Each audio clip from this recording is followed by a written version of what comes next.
Magandang araw mga kasuki, panibagong araw at panibagong vlog na naman tayo. Meron nga ako naisip na brilliant idea dito sa aking mga kape, kaya naman samahan nyo ako kung ano ba itong naisip kong idea dito sa aking mga kape.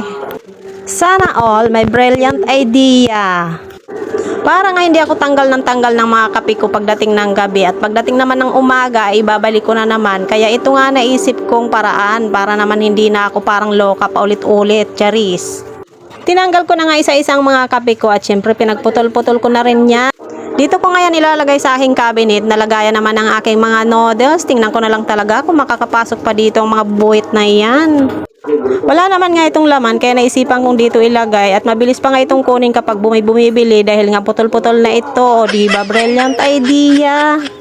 Diskarte din tayo mga kasuki pag may time, dahil kapag hindi tayo gumawa ng diskarte, sigurado malaki ang malulugi sa atin.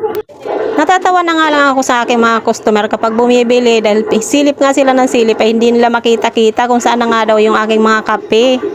Bakante na nga yung aking mga sabitan, kaya naman ang bala kong ilagay dyan ay mga shampoo, downy at mga sabon. Tingnan ko na lang talaga kung makakain pa nila yan. Sigurado bubula ang kanilang mga bibig, chares.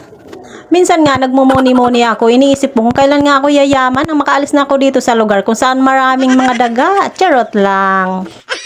Wala namang masama mangarap, di ba mga kasuki? Minsan lang naman tayo mangarap at libre pa, walang bayad, di ba?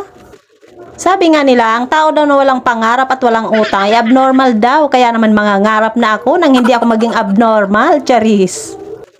Sige lang, mangarap ka lang hanggang gusto mo at wala namang pipigil sa'yo, kasuki. Ang dami mo na naman sinasabi, lumalayo ka na sa topic mo, bilisan mo na dyan nang matapos ka na. At meron pa nga ako isang diskarte na ginawa para malaman ni Suki na talagang meron pa akong mga kape. Pag hinanap niya, meron agad akong maipapakita.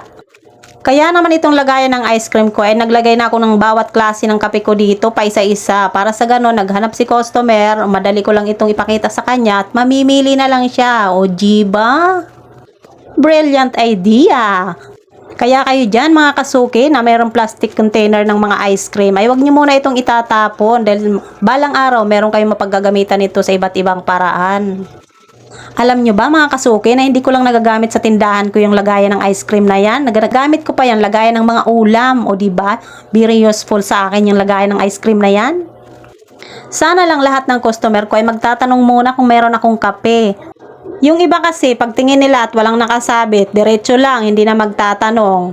Pagbalik may dala ng kape, o diba? Manghihinayang ka na lang talaga kasi dapat sa'yo na bumili, kaya lang walang nakita, kaya sa iba bumili.